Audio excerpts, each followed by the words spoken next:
नाम से ही पता लग रहा है, as its title indicates, on saying please. Please means please are consider like etiquettes. किसी को कोई भी काम कहने से पहले हम प्लीज़ कहते हैं, so these are consider etiquettes.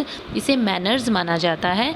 इससे जो टंग की र्यूडनेस है वो ख़त्म हो जाती है एक ढंग से। सो उसकी क्या इम्पोर्टेंस है, एक छोटी सी कहानी के ज़रिए हमें जो ऑथर हैं वो समझाने की कोशिश कर रहे हैं। Let's do starting.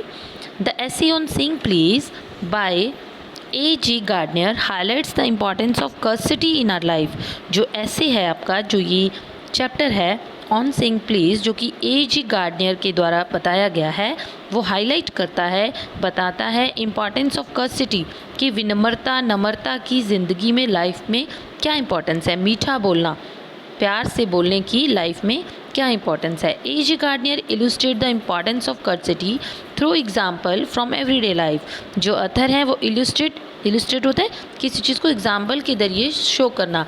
एक चीज़ होती है हम शो कहते हैं, वो मतलब दिखाना, लेकिन इलुस्ट्रेट मतलब वो ये स्टोरी के ज़रिए आपको कुछ समझा रहे हैं। क्या समझा रहे हैं, द इम्पॉर्टेंस ऑफ कर्सिटी, कि मिठास की, मीठे बोलने की क्या इंपॉर्टेंस होती है। थ्रू एग्जाम्पल, एक उदाहरण के ज़रिए, फ्रॉम एवरीडे लाइफ, जो हर रोज़ की दिनचर्या की है। द थीम ऑफ द ऐसे revolves around the issues of manner. जो थीम है इस चैप्टर का, वो किसके चारों तरफ घूमता है, कुछ ऐसे इश्यूज़ के जो मैनर्स, हमारे बोलने चालने के ढंग, while we might be frustrated with the rudeness around us.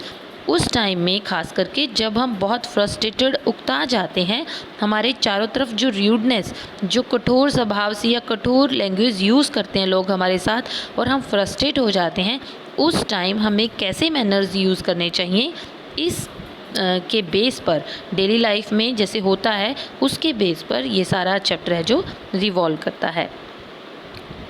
Individuals can counter it by demonstrating good manners और टू वन अनदर। सो इसे इंडिविजुअल जो इंसान है कैसे काउंटर कर सकते हैं, सामना कर सकते हैं, बाय डेमोन्स्ट्रेटिंग गुड मैनर्स, अपने अच्छे मैनर्स को दिखा के, टू वन अनदर, एक दूसरे को। यानी अगर सपोज सामने वाले को गुस्सा आया और वो आपसे र्यूड बोला है, तो आप एटिकेट्स, गुड मैनर्स अपने डेमोन्स्ट्रेट करके इस प्रॉब्लम को सॉल्व कर सकते हैं, सामने वाले के गुस्से को भी शांत कर सकते हैं, and obviously you will also get satisfaction. So let's study how the author is showing, teaching us the importance of saying please or good manners. Let's start the word meaning of this chapter. Firstly, it is the tough words. It will be very easy for you to understand the chapter. In this case, the very first is hurdle. Hurdle means throw with great force, किसी चीज़ को ज़ोर से फेंकना। Second is discourtesy, rude behaviour, गलत ढंग का behaviour, व्यवहार, र्यूड जो कठोर हो, जो लविंग ना हो। Legal offence, act punishable by law, एक ऐसा एक्ट, ऐसा काम जिसे लॉ है, जो कानून है, वो सज़ा देता है। Assault and battery, action of threatening a person and also using physical violence, एक ऐसा एक्शन, काम जिसे हम किसी आदमी को धमकी देते हैं, थ्रेटन करते हैं, and also using physical violence, और हम फिज़िकल वायलेंस का भी यूज़ करते हैं, यानी उसे फिज़िकली भी अटैक करते हैं एक ढंग से। सो असॉल्टेड इज़ अटैक्ड, किसी पर आक्रमण करना। Retaliate, make an attack in return for a similar attack, अगर आप पे कोई अटैक करता है और आप वही दूसरे उसे रिटर्न में उस पर अटैक करते हैं, so that process is called, जब आपके कोई हमला करता है और आप उस पर दोबारा सिमिलर हमला कर देते हैं।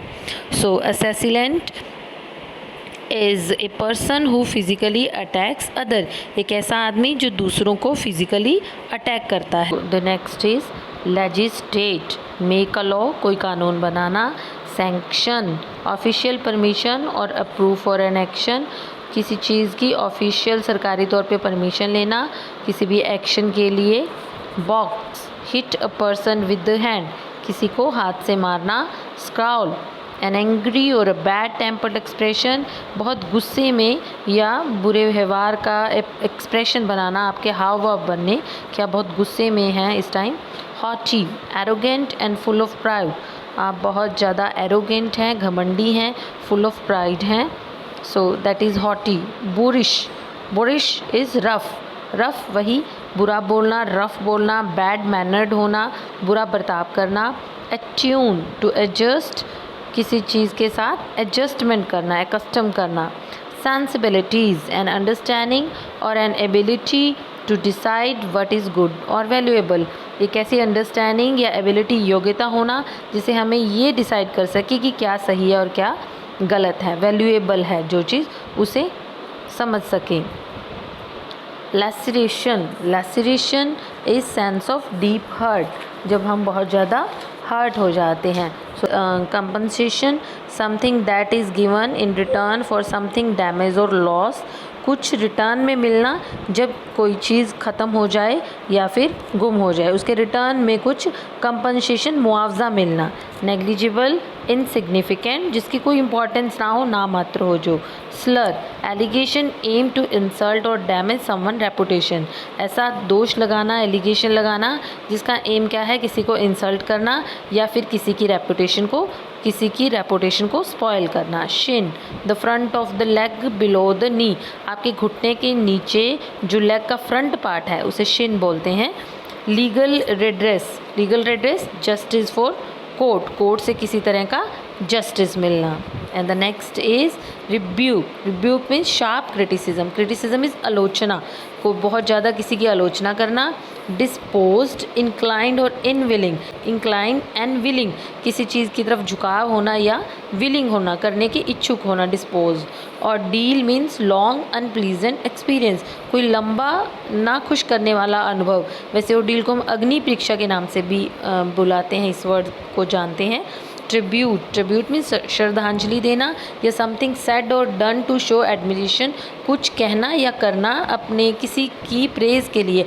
एडमिरेशन मतलब एडमिरेशन, प्रेज़ करना. एंड रिस्पेक्ट फॉर समवन, या किसी का आदर किसी की तरफ दिखाना. So knave is someone who is dishonest and cannot be trusted, कोई ऐसा जो कि डिसऑनेस्ट है और जिस पे ट्रस्ट नहीं किया जा सकता, विश्वास नहीं किया जा सकता. Stray coppers, a few coins, कुछ कॉइन्स को बोला है. Lighted, lighted to have come by chance, by chance ही आ जाना किसी जगह पर. स्क्वेड, सेटल्ड, सेटल्ड हो जाना, स्थापित हो जाना. कॉन्टिनेंस, फेस, चेहरा. Trod, trod to get step on, कई बार हमारे पैर के ऊपर किसी का पैर आ जाता है तो we say trod. To get stepped on, ऊपर पैर आ जाना. इनएग्जॉस्टिबल फंड, अनलिमिटेड अमाउंट, ना ख़त्म होने वाला amount. Concentrate, carefully not to inconvenience और हार्म अदर्स, केयरफुल होना, ध्यान रखना कि किसी को असुविधा ना हो या कोई हानि ना पहुँचे. Solicitous is characterized by showing interest और कंसर्न, किसी चीज़ की इच्छा होना, इंटरेस्ट होना, दिलचस्पी होना. इंडल्ज, इंडल्ज किसी चीज़ में शामिल होना. Allow oneself to enjoy pleasure of, किसी चीज़ में जाकर या किसी चीज़ में शामिल होकर उसको इन्जॉय करना. जेस्ट, अ थिंग सेड और डन फॉर अम्यूज़मेंट, कोई भी बात या कोई भी काम करना अपनी अम्यूज़मेंट के लिए, अपनी खुशी के लिए. Irradiate, irradiated, illuminated by or as if by shining light on it, illuminated चमक आना या बहुत फिर कोई लाइट उस पर पड़े तो वो चीज़ का चमकना. एप्ट, appropriate और suitable in circumstances, appropriate बिल्कुल सही और बिल्कुल अनुकूल, suitable होना in the circumstances, जिस हालात में है उसमें बिल्कुल appropriate होना, बिल्कुल सही होना. अनकुथ, अनकुथ लैकिंग गुड मैनर्स, अच्छे मैनर ना होना. बेनिडिक्शन, ब्लेसिंग्स, वरदान. कॉन्सिलिएटरी, अटेंडेंट टू पैसिफाई, किसी चीज़ को शांत करने का इरादा, अटेंडेंट का इरादा. ड्रैब मीन्स डल, नीरस. पैनिजेरिक मीन्स एक स्पीच या a piece of writing in praise of someone और समथिंग, किसी की प्रेज में कुछ लिखना या फिर कोई स्पीच देना. एफ्रॉन्ट, एफ्रॉन्ट मीन्स एनी एक्शन और रिमार्क दैट कॉजेज आउटरीज और अफेंस, कोई भी ऐसा एक्शन करना, रिमार्क, कमेंट करना जिसके कारण गुस्सा हो या जो अपराध हो एक ढंग से. Subtle, something that is not obvious और नोटिसेबल, जो सही नहीं है और क्लियर नहीं है, नोटिसेबल नहीं है, जिसे नहीं देखा जा सकता. बू, रफ बैड मैनर्ड पर्सन, एक रफ बोलने वाला, बुरे मैनर्स वाला जिसको एटिकेट्स नहीं है, ऐसा।